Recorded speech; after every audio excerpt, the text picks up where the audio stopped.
U പ്രതിഭ കായംകുളത്തെ LDF സ്ഥാനാർത്ഥി U പ്രതിഭ മാധ്യമങ്ങളെ കാണുകയാണ്. അതിലേക്ക് തത്സമയം ചേർന്ന് നിന്നതാ. അവിടെയാണ് കുടുംബത്തെ വ്യക്തിയൊക്കെ അദ്ദേഹം അധിക്ഷേപിച്ചത്. മനസ്സിന് ഒരുപാട് വേദന ഉണ്ടാക്കിയെന്ന് കൂടി മനസ്സിലാവുകയാണ് നമുക്ക്. അതായത് ഒരാൾ ക്യാമറകൾ കൊണ്ടിരുന്ന് കരയുമ്പോഴും ഇത് ഒരു ധാർമ്മികമായി ചോദ്യം ചെയ്തു തോന്നലുണ്ടോ എന്നല്ലേ? അത്തരം പ്രതികരണം പാർട്ടി നടത്തും. ഇതൊരു സ്ത്രീവിരുദ്ധ പ്രസ്താവന എന്ന് പറയുന്ന സ്ത്രീ പീഡനമാണ്. ഇത് കുറ്റകൃത്യമാണ്. ഒരു കുറ്റകൃത്യം ചെയ്തതിനു ശേഷം ആ കുറ്റകൃത്യത്തിൽ മാപ്പ് അപേക്ഷിച്ച് രക്ഷപ്പെടാൻ സാധിക്കുകയില്ല.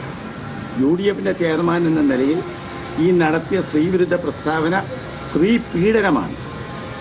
ഈ സ്ത്രീ പീഡനം എന്ന് പറയുന്ന കുറ്റകരമാണ്, ശിക്ഷാർഹമാണ്. അതിന് യുക്തമായ നടപടികൾ എടുത്തേ മുൻപോട്ട് പോകും.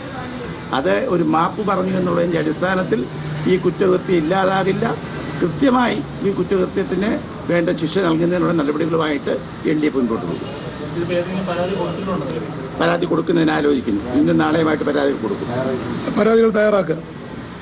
ഇലക്ഷൻ കമ്മീഷൻ തന്നെ പറഞ്ഞിട്ടുണ്ട്, വ്യക്തിഹത്യ ആദ്യം തന്നെ ഇലക്ഷൻ കമ്മീഷൻ ഏറ്റവും പ്രധാനപ്പെട്ടാണ് വ്യക്തി. അങ്ങനെയല്ലല്ലോ നമ്മൾ തെരഞ്ഞെടുപ്പിന് വോട്ട് ചോദിക്കുന്നത്. എല്ലാവരും കൃത്യമായ അവർ ഐഡിയോളജി പറഞ്ഞ് വികസനം പറഞ്ഞ് ക്ഷേമം പറഞ്ഞാണ്.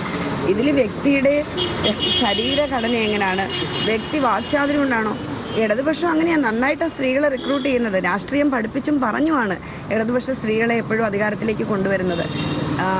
നമുക്ക് കിട്ടുന്ന ഓരോ സമയത്ത് ഇപ്പം എന്നെ തന്നെ ജില്ലാ പഞ്ചായത്ത് പ്രസിഡന്റായ ഒരു വലിയ ഉത്തരവാദിത്വം തന്ന പ്രസ്ഥാനം, എൻ്റെ രാഷ്ട്രീയ പ്രസ്ഥാനം വലിയ ഉത്തരവാദിത്തം തന്നത്. ഒരു ജില്ലയിലാകെ നിറഞ്ഞെന്ന് പ്രവർത്തിക്കാനുള്ള അവസരം വളരെ ചെറിയ പ്രായത്തിൽ തന്നതാണ്. അന്നും ഇത്തരത്തിലുള്ള പരാമർശമൊന്നും ഒരാളും അനാവശ്യമായി പറഞ്ഞിട്ടില്ല. MLA ആയിരിക്കാൻ പറഞ്ഞിട്ടില്ല. പിന്നെ സ്വാഭാവികമായിട്ട് സോഷ്യൽ മീഡിയയിലൊക്കെ ഇപ്പോൾ എല്ലാ കാലത്തും എല്ലാവരും എഴുതും. പക്ഷേ ഇതെന്ന് പറഞ്ഞാൽ ഉത്തരവാദിത്തപ്പെട്ട രാഷ്ട്രീയ പ്രസ്ഥാനത്തിൻ്റെ, അതും മണ്ഡലം കൺവീനറോ മറ്റോ ആണെന്നാണ് എനിക്ക് തോന്നുന്നത്. ചെയർമാൻ, ഉത്തരവാദിത്തപ്പെട്ട രാഷ്ട്രീയ പ്രസ്ഥാനത്തിന്റെ ചെയർമാനാണ് അത് പറഞ്ഞിരിക്കുന്നത്. അതുകൊണ്ട് തന്നെ അത് കേവലമായൊരു മാപ്പ് പറച്ചിലിൽ തീരില്ല. ഇതിന്റെ ഒരു കറ ഒരു കാലത്തും ആ അദ്ദേഹത്തിന്റെ രാഷ്ട്രീയ പ്രവർത്തനം ഈ ഒരു കറ ഒരു കാലത്തും മാഞ്ഞു പോവുകയില്ല. വ്യക്തമായ ഒരു രാഷ്ട്രീയമായൊരു വശം കൂടി ഇതിനുണ്ട്. ഈ ഇടതുപക്ഷ ജനാധിപത്യ മുന്നണി രാഷ്ട്രീയമായി വളരെ ഉയർന്ന തലത്തിലാണ് ഇപ്പോൾ കായംകുളത്ത്. ഇപ്പോൾ രാഷ്ട്രീയമായ ഇടതുപക്ഷ മുന്നണിയെ ആക്രമിക്കാൻ കഴിയില്ല. അതുപോലെ തന്നെ വികസനത്തിൻ്റെ കാര്യത്തിൽ വളരെ മുമ്പിലാണ്. വ്യക്തിപരമായ സ്വഭാവവിശേഷങ്ങളുടെ കാര്യത്തിലും MLA വളരെ ഉയർന്ന തലത്തിൽ നിൽക്കുന്നു. അപ്പോൾ പിന്നെ അധിക്ഷേപിക്കുക എന്നുള്ളതല്ലാതെ യാതൊരു മാർഗവുമില്ല.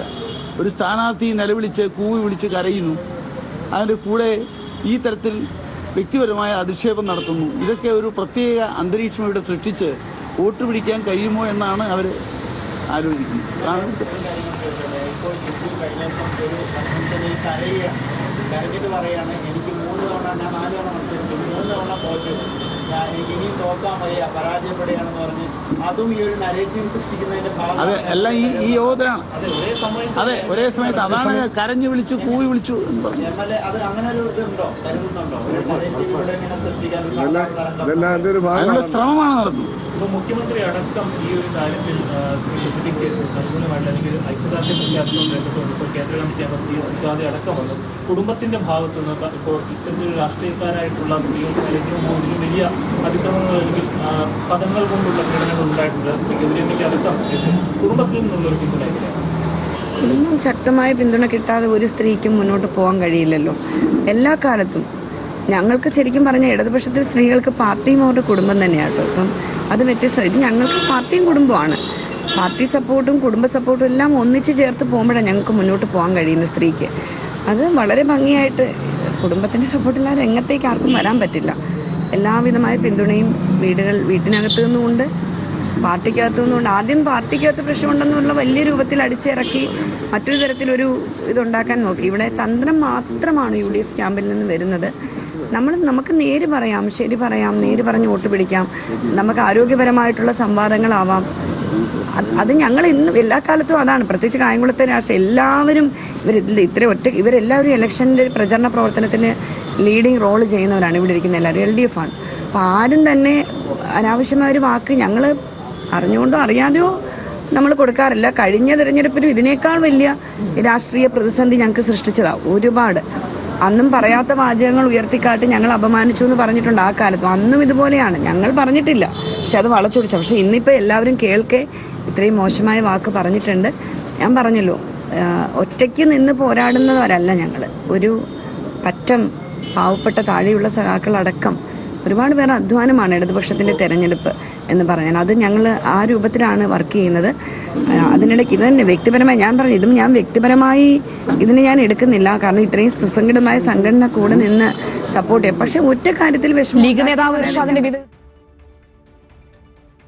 പ്രതിഭ, അതായത് വലിയ വിഷമമുണ്ടാക്കി. പൊതുപ്രവർത്തന രംഗത്ത്, രാഷ്ട്രീയ രംഗത്ത് സജീവമായി ജനങ്ങൾക്കൊപ്പം നിന്ന തന്നെ ഇത്തരത്തിൽ ശരീരത്തിൻ്റെ പേരിൽ ഇങ്ങനെ അപമാനിക്കാൻ, അധിക്ഷേപിക്കാൻ UDF നീങ്ങിയിട്ടുണ്ട് എങ്കിൽ UDFിൻ്റെ ആ രാഷ്ട്രീയത്തോട് വലിയ എതിർപ്പ് തനിക്കുണ്ട്. നിയമ നടപടി സ്വീകരിക്കും. അത്തരം കാര്യങ്ങളൊക്കെ പാർട്ടി ആലോചിക്കുന്നുണ്ട്. പാർട്ടി തൻ്റെ കുടുംബമാണ്, ജനങ്ങൾ തൻ്റെ കുടുംബാംഗങ്ങളാണ്.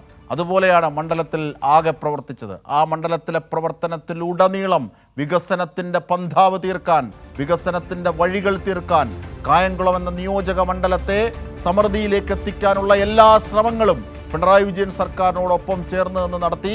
അത്തരം വികസനങ്ങൾക്കൊക്കെ നേതൃത്വം വഹിച്ചു. അതാണ് തൻ്റെ വിജയരഹസ്യം, അതാണ് തൻ്റെ കരുത്ത്, അതാണ് തൻ്റെ ആത്മവിശ്വാസം. പ്രതിഭ പറയുകയാണ്, പറഞ്ഞു പോകുന്നിടത്തിടറിപ്പോയി, ഒന്ന് കരഞ്ഞുപോയി. കാരണം അത്രയേറെ ആ പരാമർശം വേദനിപ്പിച്ചു.